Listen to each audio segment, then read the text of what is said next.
Hello, fellow book nerds. This is Gabby, and today we're talking about all of the books. I kind of read, a little bit. I read a little bit in September. So, this is my September wrap-up. The reason for the super awkward intro is that this is officially the worst month for reading I've had this year. I thought, May was bad with like 7 books. September said, hold my beer, because, yeah, it's bad. I read 5 books in September, so this is gonna be nice and cheerful and very, very short, because what we gonna talk about? This is also my first ever video using a ring light. What do you guys think? Is it good? I can't tell. I think it looks good. I don't know. It looks good to me, and I'm filming at night. And it's just making me so happy because no one's home. I don't have to worry about rushing for work. Life is beautiful. Let's get into the books I read in September. Basically, all of the books I read were for Bookopolathon or Bookopoly. So if you don't know, Becca's Bookopolathon is a readathon organized by Becca's Books. Well, Becca's from Becca's Books.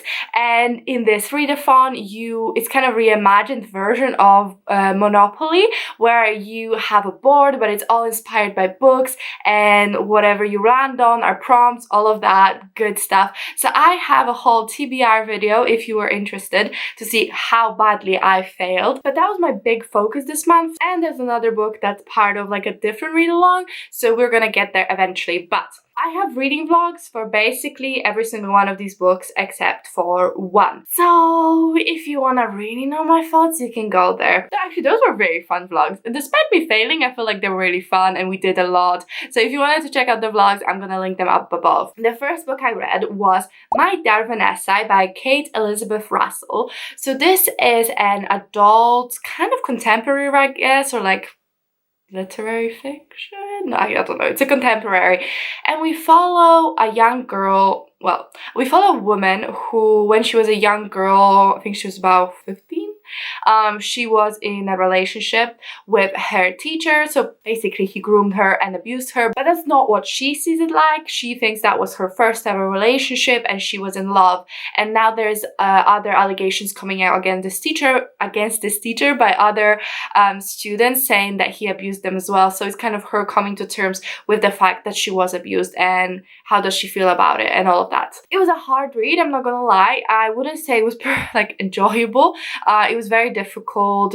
It does describe sexual scenes and rape very graphically. So if you can't handle that, I would stay away, and I would take a pause, and maybe if you're in the mood where you can read it, great, but if not, it is quite graphic. Without ever having had that experience, it was very, very visceral even for me, and I had to step away from it for a bit because I couldn't read it before bed or anything, because it was a bit too much and it just felt suffocating and uncomfortable, and that's what it was supposed to feel like. So I think the book was brilliant and did what it wanted to do brilliantly. I really enjoyed the discussion on the topics. It was Me Too, but also, do you need to come out with your trauma? Do you need to put it on display?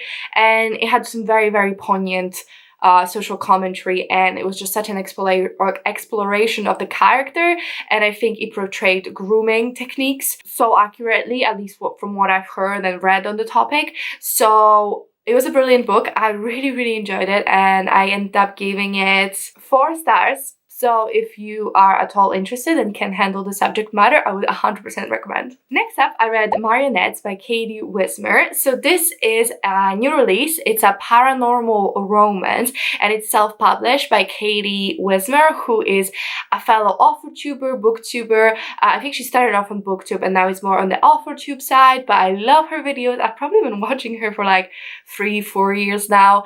So it was a wonderful seeing her journey, and I've read her other book, Anti-Virgin, Virginity Pact, and I really enjoyed that one as well. But this one I would say probably was even better. I feel like she really shined in the paranormal genre. The book is basically about Valerie, who is a witch, and she goes to this academy where you can train as a witch to become this like guardian of the vampires. The vampires rule the world, and you basically get trained up to become one of these very elite warriors and protectors of the vampires.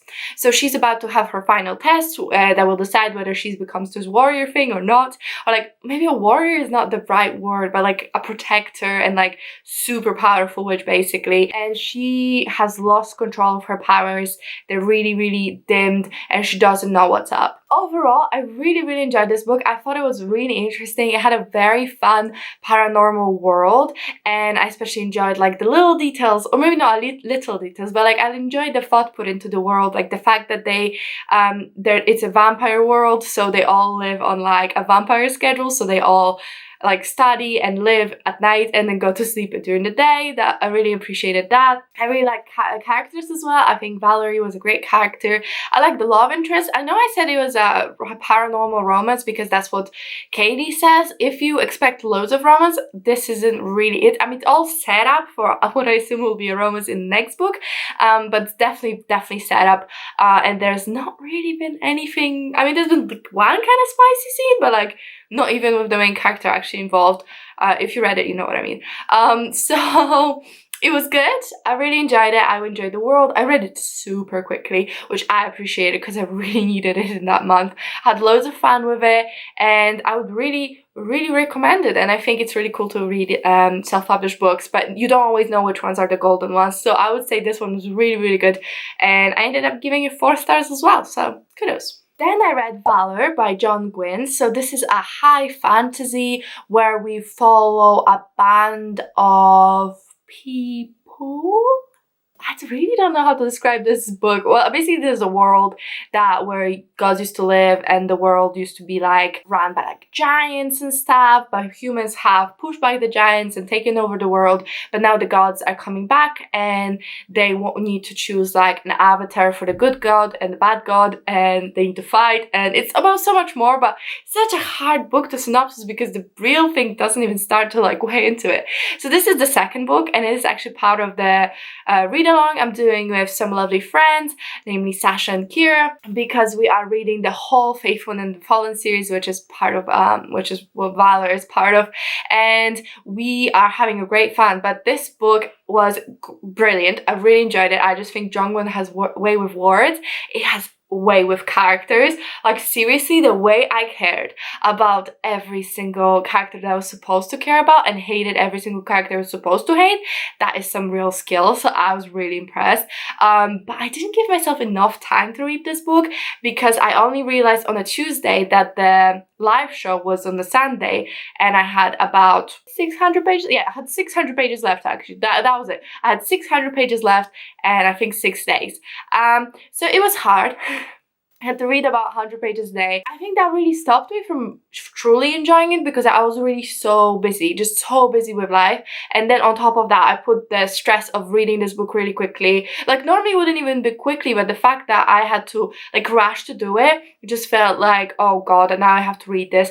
And on top of that, I was doing my Bookopolathon, so it was just a big mistake. I think if I read this book slowly, how I was supposed to, I would have enjoyed it a little bit more. But I still gave it, I think, 4.5 stars, and I thought it was brilliant. Obviously, it's a sequel. I don't want to tell you everything, but I just want to say that this series is gorgeous. It's gorgeous the way to say. I guess it works. It's marvelous. It's epic. But yeah, it's a very good book. I feel like it's almost underappreciated, so maybe it's appreciated in like the male side of books. I don't know, but I loved it. I feel like no one on BookTube ever talks about it, so there you go. I'm here talking about it. Next up, I read 6 Crimson Cranes by Elizabeth Lim. So this book is a high fantasy, and it's a retelling of The Six Swans by Brothers Grimm, and it's kind of an Asian inspired twist on it because it's by a Chinese American author, and we follow, what's her name, Shiori. We follow Shiori, who is the Empress's only daughter. She has 6 brothers. She's a little bit spoiled, a little bit entitled, and one day she finds out her stepmother's terrible secret, and the stepmother curses her brothers to become cranes and puts this ball on her head, and when she has this ball, if she speaks any word, any sound, her brothers will die. So it's pretty serious. I love this book. I mean, if you watch any of my videos, you know I love this book because I made a whole 5 reasons to read Six Crimson Cranes video, which you can check out here. I also talked about it in my vlog, so I probably won't bore you, but I loved it. I love the whimsy of it, the beautiful writing, the magical world, super quirky characters, amazing character development, everything about it. I just thought it was done brilliantly. I really enjoyed, and I would highly recommend this. This is a brand new release. I think it came out in September. In every single video I say it comes out in October, but that was before October even happened, so I'm an idiot. But oh wait, I am so used to not having any books with me that I forgot that I actually have Valour. So this is Valour, which is the book I was telling you about, and I also have Six Crimson Cranes. So yeah, this is Six Crimson Cranes. It's gorgeous, absolutely wonderful inside and out. I love this book so much. I cannot wait for the sequel, and I would highly recommend it to anyone who is at all excited, at all thinks the cover is pretty. Check it out because the inside is just this aesthetic. It's wonderful. I love it, and I gave it 5 stars. And the last and the 5th book I read in September was The Storm Crow by Kaylin Josephson. So this book is another high fantasy, and we follow the princess of this kingdom where they have these giant crows, and these giant crows have like different types of magic, and they're different types of crows, and this whole country basically runs on these crows. From economy to agriculture to healing to irrigation, everything is done by these crows, and they also have like fighter crows. So this country just runs on crows, but it's absolutely magnificent. It's like up in the mountains. It's really cool, right? So this other kingdom decides we're gonna murder everyone, so because they're too powerful.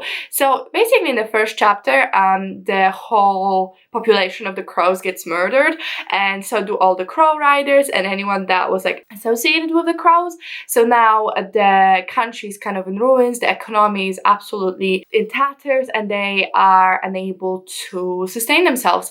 And the main character is the princess, the daughter of the queen who died, and she is now depressed and trying to cope with what happened to her kingdom, the crows, her family. All of that is quite a lot to take in, surprisingly enough. So she's not doing too well. And on top of that, she gets told that she has to marry the prince of the country that murdered all of the crows and everyone else. So it's enemies to lovers, or is it? I don't know. It didn't get to the lovers part, but definitely enemies. And I enjoyed this book. I thought it was quite well written, interesting. I like the world. I felt like not enough happened in the book. It was really interesting, but then we kind of like hang out doing nothing. Like I feel like the first chapter was so gripping, just blew me away. I listened to it as an audiobook as well, so it was a little like overwhelming how good and intense it was. And then the rest of the book just kind of fell flat because it was just so like so I don't know, take that as you will. I did enjoy it. I am gonna continue. I think it's just a duology. I gave it 3.5 stars, and yeah, I thought it was decent, but not necessarily mind-blowing. So those are all the books I read for Bookopolathon or Bookopoly or in general in September. I got 4 out of 6 books. I got into 43% of Eye of the World, which was another book with my TBR, and then I never read Take a Hint, Danny Brown, so I get minus points for that, but I don't really do TBRs every month, so I don't know how to punish myself. I think this month it was punishment enough. Anyway, let me know what you read in September. Was it anything good? If yes, please give me recs. I need recs, please. I only had 1 5-star this month. I don't know what happened. Like, the previous month was so good. Just nothing can live up to August. If you enjoyed the video, if you comment, like, and subscribe, I'd really, really, really appreciate it. It really helps me out. But that's it from me, and I'll see you in my next one. Bye!